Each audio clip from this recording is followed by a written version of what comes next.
Everybody, welcome back to the Jordan Report, and I am your host, Robert Jordan. Everyone, please remember to like, subscribe, and share. All right, guys, let's go out to California and check on this ever-worsening homeless problem. It seems to me there's two things that's actually driving this. One of them is they have institutionalized the problem, meaning they are creating departments and agencies. And we all know once you create a bureaucracy, it never goes away. And in the process, they're going to create a permanent underclass of people. The second thing is California's broke. They don't have any money. They can't pay for this enormous problem. And so this is why they're coming up with these silly solutions like this. Let me show you what they just came up with in San Francisco. San Francisco looks to expand sanctioned tent sites as homelessness surges. This is a sanctioned tent site in the middle of their city hall. Now let me show you what they're going to do here with the rest of the city.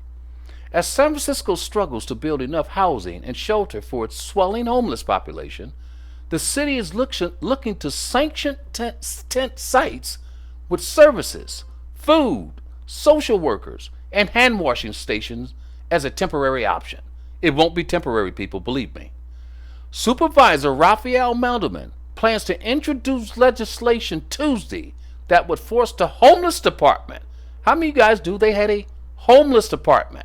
Okay, bureaucracy, to figure out how many so-called safe sleeping villages it should build to meet the demand. The department would have 18 months to create the sites, but there's no set plan for how the city would pay for it. Now let me show you where they're going to put these things, man. Okay, this is his declaration. This is Madelman again, the same guy, and I'm going to show you a clip of him talking. In San Francisco in 2020, no one should have to spend the night in a tent on a median or curled up in a doorway. At today's Board of Supervisors meeting, I am introducing legislation requiring a safe sleeping site placement for every unsheltered person in San Francisco.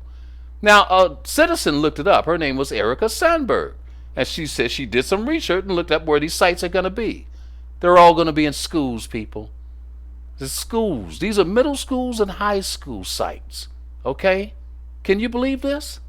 They plan to put these tent sites in the middle of these neighborhoods.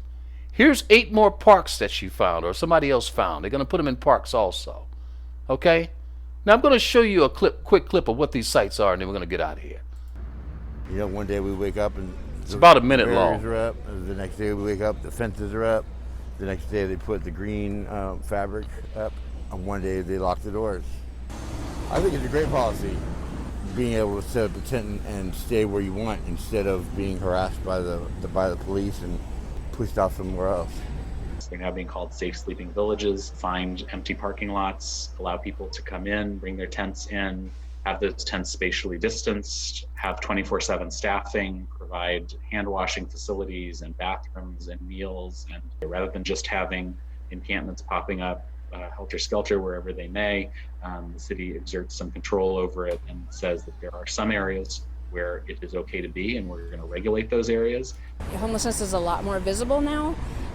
Part of the reason is because the city hasn't been going through and taking people's tents. The reality is that there's a lot more people that are on the street and there's no alternatives. So this is the first site that the city's created to actually provide a space that people can actually be.